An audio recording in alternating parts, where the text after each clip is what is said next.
ये आकाशवाणी है। प्रस्तुत है कार्यक्रम सुर्खियों में। इसके अंतर्गत सुनिए भारत और यूरोपीय संघ के बीच रणनीतिक साझेदारी पर चर्चा। इसमें भाग ले रहे हैं पूर्व राजदूत शशांक। कार्यक्रम का संचालन कर रहे हैं मनोज पाठक। यूरोपीय आयोग की अध्यक्ष उर्सुला वान डेर लेयन के नेतृत्व में यूरोपीय संघ कॉलेज ऑफ कॉमर्स का एक उच्च स्तरीय प्रतिनिधिमंडल आज आ रहा है। आयोग के 27 आयुक्तों में से 22 इस बार 2 दिवसीय यात्रा पर विभिन्न पक्षों के बीच चल रही बातचीत में हिस्सा लेंगे, जो भारत और ईयू के बीच विकसित हो रही रणनीतिक साझेदारी में एक महत्वपूर्ण कदम है। शशांक जी नमस्कार, कार्यक्रम में आपका स्वागत है। जी नमस्कार, धन्यवाद। सबसे पहले तो हम यही समझना चाहेंगे कि यूरोपीय संघ के साथ पहली बार राजनयिक संबंध स्थापित होने के बाद से हमारे द्विपक्षीय संबंध कैसे विकसित हुए हैं, प्रमुख मोड़ क्या रहे, खासतौर से 2004 के रणनीतिक साझेदारी समझौते के साथ, और अब हम कहाँ खड़े हैं। मुझे याद है 2004 में जब मैं विदेश सचिव था, जो यूरोपियन संघ के उस समय प्रधान थे, उनके राजदूत ने आके मुझसे बात की और कहा कि हम लोग रणनीतिक साझेदारी के लिए आपसे दस्तखत करना चाहते हैं। और ये बात उससे पहले ही अमेरिका और भारत के बीच में भी एक रणनीतिक साझेदारी के लिए एग्रीमेंट हुआ था जनवरी में, और उसके बाद में यूरोपियन संघ ने भी हमसे ये बातचीत की थी। इस समय हम देख रहे हैं कि पहली बार ऐसा है कि यूरोपियन संघ के जो 27 आयुक्त हैं, उनका कॉलेज ऑफ कमिश्नर्स, वो पहली बार पूरा का पूरा करीब आपने कहा 27 में से 22 आए हैं, तो वो अपने प्रधान के साथ में आए हैं। तो अवश्य ये बहुत ही नई सोच दर्शाता है यूरोपियन संघ की तरफ से, क्योंकि पहले उनका हमेशा सोच रहता था कि वेस्ट का, अमेरिका और जो ईयू है, उनको साथ में मिलके चलने में ही बेस्ट उनके लिए सोल्यूशन है। और वो हमेशा कहते भी थे, दुनिया में जो शांति और प्रॉस्पेरिटी हम लाना चाहते हैं, उसमें हम लोग मिलके चल रहे हैं और आप लोग ज्वाइन कीजिए, हम मदद करेंगे। आप भी जो है OECD में भी ज्वाइन कीजिए और हमारे पार्टनर बनिए, स्ट्रेटेजिक पार्टनर, क्योंकि हम चीन के साथ में भी इस तरह का सोच रहे हैं और भारत जो है एक उभरती हुई आर्थिक शक्ति है, तो हम चाहते हैं कि भारत के साथ में भी इस तरह की बात बने। तो ये बातचीत शुरू हुई 2004 में, लेकिन मुझे लगता यह है कि अब ऐसा मोड़ आ गया है अंतर्राष्ट्रीय स्थिति में, जबकि अब अमेरिका और यूरोपियन संघ आपस में तरह की भावनाएं आ गई हैं कि मालूम नहीं है कि वो वाकई में उतने अच्छे दोस्त रहे हैं या नहीं रहे हैं। क्योंकि यूरोपियन संघ सोचता है कि अमेरिका यूरोप के हितों की पूरी तरह से रक्षा नहीं कर रहा है, और अमेरिका का मानना यह है कि यूरोप ने अपना सारा सेफ्टी और सिक्योरिटी जो है वो अमेरिका के पल्ले में झाड़ दिए और कहा कि हम तो पैसे देंगे नहीं, आप पैसे दीजिए, हथियार दीजिए और अपने आप ऑर्गेनाइज कीजिए। तो जिस प्रकार से यूक्रेन रशिया का युद्ध चल रहा है, तो मेरे ख्याल से उसकी वजह से, चूंकि अब अमेरिका ने कहा है कि नहीं, यूरोपियन संघ के लोगों को, जो नेटो के यूरोपियन देश हैं, उनको 5% अपना योगदान देना चाहिए डिफेंस प्रिपेयर्डनेस के लिए। और जो पहले उन्होंने 2% से भी कम था, तो पहले 2% की बात की थी ट्रंप साहब ने जब लास्ट टाइम थे। तो हमारे ख्याल से ये बात इस तरह की चली है कि अब उन्होंने बिल्कुल ही छोड़ दिया एक प्रकार से। वो कहते हैं कि नहीं, हम तो शांति लाना चाहते हैं, हम रूस से बात कर रहे हैं। और जो रूस से बात करी है अमेरिका ने, उसमें यूरोप को बिल्कुल उन्होंने इन्वॉल्व भी नहीं किया। अगर आप देखें तो ट्रंप साहब से मिलने के लिए सबसे पहले गए इजराइल के प्रधानमंत्री, उसके बाद जापान और जॉर्डन, और फिर भारत के प्रधानमंत्री। तो यूरोपियन संघ का कोई भी या यूरोप का कोई भी वहां मौजूद नहीं था। अब जाके राष्ट्रपति मैक्रोन गए हैं, और अब उम्मीद है कि शायद वो यूरोपियन संघ में तो नहीं है, लेकिन यूरोप की तरफ से शायद अब वो यूके के प्रधानमंत्री शायद अब जाएंगे अमेरिका में। तो ये काफी नए इस तरह के हालात बन रहे हैं कि यूक्रेन युद्ध में हो सकता है कि जल्दी ही शांति वार्ता की बात शुरू हो जाए मजबूत तरीके से, और ऐसे में हो सकता है कि यूरोप के ऊपर दबाव पड़ेगा, शांति वार्ता के लिए अच्छी पहल करें, कुछ जो भी उनको शर्तें ऐसी एक्सेप्टेबल हो सब देशों को कि शांति पूरे तरीके से आ सके, तो वो उनको कुछ इस तरह का प्लान रखना होगा। दूसरा यह है कि यूरोप के ऊपर भी जैसे टैरिफ वॉर का खतरा आ रहा है, क्योंकि अमेरिका में जो है राष्ट्रपति ट्रंप जो अपने को ट्रांजैक्शनल प्रेसिडेंट के रूप में मानते हैं, तो उन्होंने सब जगह कह दिया कि मैं 25% टैरिफ लगा दूंगा, कनाडा के ऊपर भी, मैक्सिको के ऊपर भी, यूरोपियन संघ को भी उन्होंने कहा हम आपके ऊपर भी लगा देंगे। तो एक तरीके से सारा ही जो ग्लोबलाइज्ड वर्ल्ड था जो चल रहा था, इस तरीके से कम उस टैरिफ्स पे अब लगता है कि वो आगे बढ़ता जाएगा, टैरिफ प्रोटेक्शन वॉल्स वगैरह खड़ी करी जाएंगी। तो ऐसे में यूरोपियन संघ और भारत को आपसी हितों को देखना आवश्यक है। जी, यानी आपने बहुत अच्छे मोड़ पे चर्चा को पहुंचा दिया है शशांक जी। हम यहाँ ये समझना चाहेंगे कि भारत यूरोपीय संघ मुक्त व्यापार समझौता एफटीए पर बातचीत कई वर्षों से चल रही है। मुख्य चुनौतियां इसकी क्या हैं और उन्हें कैसे हल किया जा सकता है, हम आपसी संबंधों को देखते हुए विचार करें तो?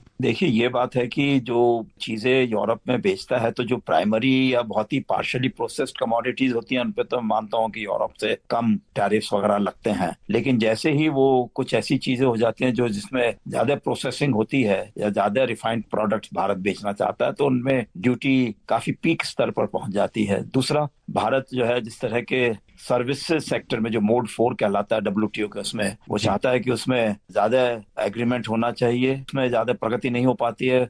Freedom of movement of Indian professionals हो या इंश्योरेंस या इन्वेस्टमेंट के मसले पर। एक तीसरी चीज निकलती है कि उस सब जगह यूरोप में सोशल सिक्योरिटी कंट्रीब्यूशन लिया जाता है, अमेरिका में भी, और वो जो हमारे लोग वहाँ काम करते हैं उनको सोशल सिक्योरिटी कंट्रीब्यूशन तो देना पड़ता है, which is in addition to the taxation. लेकिन अगर वो वहां से वापस आते हैं तो कई बार उनको वापस नहीं मिलता है पैसा, उनका जो दिया हुआ है वो एक तरीके से एडिशनल टैक्स बन जाता है। तो उसमें आवश्यक है कि ये सब चीजें होनी चाहिए।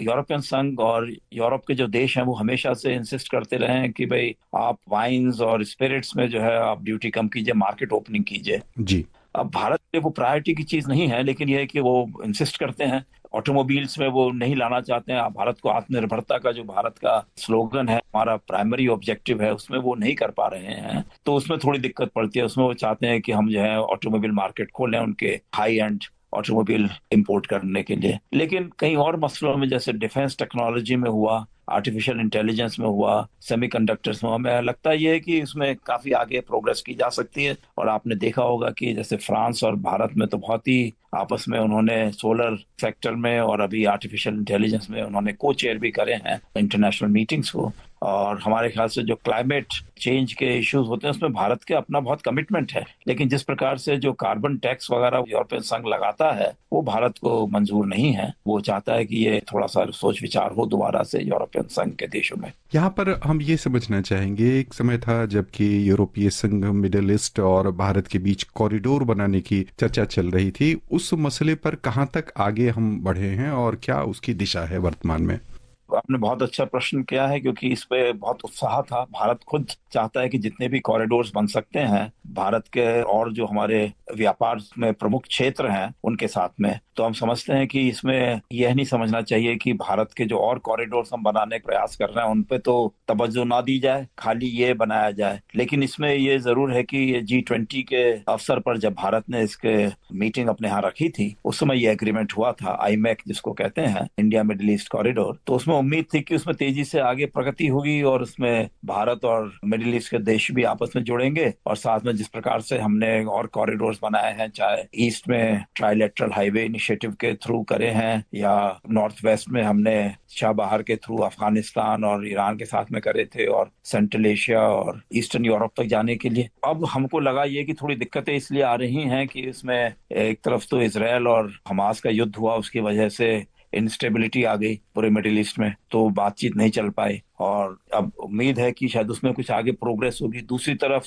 जो अमेरिकन एडमिनिस्ट्रेशन है, उन्होंने चाबहार पोर्ट के लिए जो हमको स्पेशल एग्जाम्पशन दे रखी थी सैंक्शन से, तो अब वो कह रहे हैं कि नहीं, हम इसको नहीं दे पाएंगे। तो वो एक तरीके से भारत के जो कनेक्टिविटी के प्रोजेक्ट्स हैं उससे बहुत धक्का मिलेगा। तो हम समझते ही हैं कि हमें बात जारी रखनी होगी और यूरोपियन संघ को भी अपने साथ में मिलाना होगा, ताकि इस पे जो है कम से कम टेक्निकल रूप से तो हम सब तैयारी कर सकें। इसमें इंफ्रास्ट्रक्चर कैसे बनाया जाएगा, दूसरा जो सॉफ्ट एस्पेक्ट्स होते हैं जैसे कस्टम्स के बारे में या इलेक्ट्रिक कनेक्टिविटी के बारे में या और भी जो इस तरह की और चीजें होते हैं, उनके सबके जो डॉक्यूमेंटेशन वगैरह रिक्वायर्ड होता है उस सबको भी करा जाए। एज एंड व्हेन जब भी हम आगे मूव करते हैं तो उसमें आसान रहेगा। खाली ये नहीं है कि एक ही एस्पेक्ट पे हम आगे बढ़े और बाकी एस्पेक्ट्स हम ना कर पाए। यहाँ पर एक सवाल बनता है, दुनिया कृत्रिम बुद्धिमत्ता के क्षेत्र में या कह लें कि डेटा सुरक्षा के क्षेत्र में यूरोपीय संघ के साथ हमारे सहयोग के क्या आयाम हैं और इन्हें हम कैसे और मजबूत कर सकते हैं? खासतौर से अपने प्रधानमंत्री भी लगातार कह रहे हैं कि वैश्विक स्तर पर कुछ चीजों को खुला होना चाहिए। वहाँ क्या देख रहे हैं आप? यूरोपीय संघ के साथ हमारे संबंध किस दिशा में जाते दिख रहे हैं?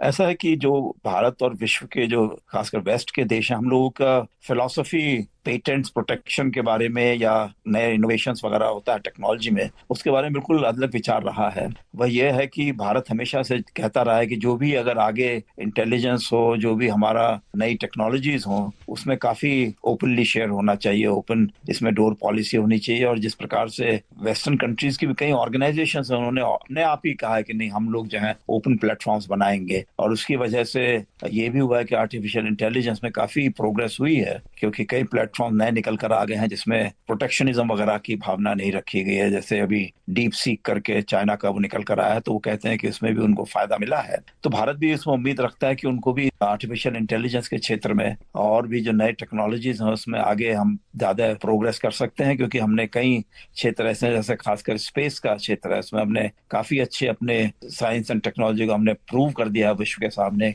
कि हम किसी से कम नहीं, हमारे जो साइंटिस्ट हैं, वर्कर्स हैं। इसमें हम सोचते हैं कि यूरोपियन संघ को थोड़ा सा आगे बढ़ के आना पड़ेगा। हाईएस्ट टेक्नोलॉजी प्लेटफॉर्म्स को वो इंडिया के साथ शेयर नहीं करना चाहते थे। अब अगर देखिए कुछ नए जो स्थिति बन रही है, और वो चाहते हैं कि अब चीन जो है इससे आगे निकलता जा रहा है और भारत को साथ में लेकर चलना है, क्योंकि जिस प्रकार से भारत में इंजीनियर्स वगैरह हर साल निकलते हैं, जो कि यूरोप और अमेरिका के कुल इंजीनियर्स को मिला के जुला के भी ज्यादा होते हैं, तो इसलिए उनको साथ में लेके चला जा सकता है। और भारत के जो प्रोफेशनल्स के मूवमेंट्स का है, उसके लिए भी हम सोचते हैं कि शायद ज्यादा अच्छा माहौल बन सकता है। तो हम लोगों को पूरे तरीके से खुलकर बात करनी चाहिए इस मसले पर, ताकि इससे भारत का आत्मनिर्भरता का गोल है वो भी फुलफिल हो, और साथ ही साथ यूरोप और भारत के जो डेमोक्रेटिक देश हैं वो अपने संबंधों को ज्यादा आगे बढ़ाकर विश्व में शांति और आर्थिक सद्भावना की फीलिंग पैदा कर सकें। यहाँ पर एक सवाल बनता है कि ईयू भारत के सबसे बड़े व्यापारिक साझेदारों में सम्मिलित है। 2023-24 के दौरान द्विपक्षीय व्यापार 135 बिलियन डॉलर तक पहुंच गया। सर्विसेज सेक्टर में भी इस दौरान 53 बिलियन डॉलर का कारोबार दोनों पक्षों के बीच में हुआ है। हम किन किन क्षेत्रों में जो आने वाली परिस्थितियां हैं, विशेष रूप से शुल्क को लेकर जो नए आयाम उभरते दिख रहे हैं ट्रंप साहब के आने के बाद, तो उसमें कहां-कहां हमारे लिए अवसर बन रहा है और उनके लिए भी अवसर बनता,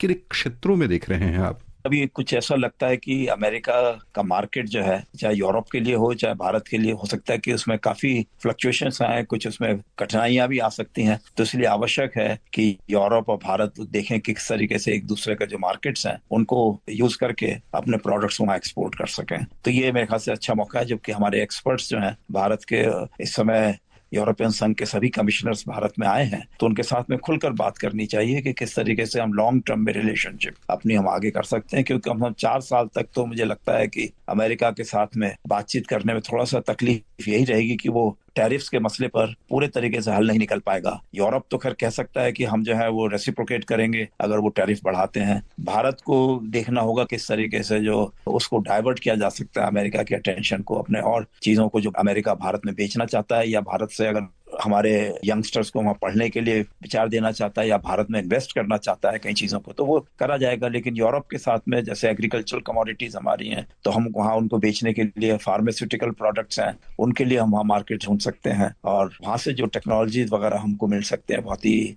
आवश्यक है। क्योंकि पिछले रूस यूक्रेन युद्ध के समय में ये फूड, फ्यूल और फर्टिलाइजर वगैरह पे बहुत तकलीफ रही है पूरे विश्व भर में, तो वो हमारे खास से वो आवश्यक है कि इन सबको पूरे तरीके से हम करें। लेकिन ये जैसे फ्यूल की बात करी जाए तो यूरोप में और भारत में आपस में इसका फायदा रहा है। यूरोप के जो मार्केट जो बहुत ही एकदम से बंद हो गए थे, उन्होंने खुद ही इतनी सैंक्शंस लगा दी थी रूस के ऊपर, तो उसकी वजह से उनके यहाँ तो काफी रिसेशन की हालत सी पैदा हो गई थी। वो तो भारत ने जो है उनको रिफाइंड प्रोडक्ट्स वगैरह अपने यहाँ से करके भेजे ग्लोबल मार्केट से क्रूड ऑयल वगैरह लेकर, तो उससे काफी कुछ उनके स्थिति ठीक रही है। और मुझे लगता ही है कि यूरोप के देशों ने उसको अप्रिशिएट भी किया है कि किस प्रकार से भारत ने जो है अपने इस डिफिकल्ट सिचुएशन में कैसे उनके साथ में मिलजुल कर काम किया है। भारत ने हमेशा से यही कहा है कि हम तो शांति चाहते हैं, और हमारे प्रधानमंत्री जो हैं वो बात करते रहे हैं दोनों तरफ से, रूस से भी और यूक्रेन से भी, कि किस तरीके से शांति वार्ताओं को जो सफल बनाया जा सके। बस यहीं पर श्रोताओं की ओर से शशांक जी हम आपको बहुत बहुत धन्यवाद देना चाहेंगे। बहुत बहुत धन्यवाद आपका। धन्यवाद। अभी आप सुन रहे थे भारत और यूरोपीय संघ के बीच रणनीतिक साझेदारी पर चर्चा। इसमें भाग ले रहे थे पूर्व राजदूत शशांक। कार्यक्रम का संचालन कर रहे थे मनोज पाठक।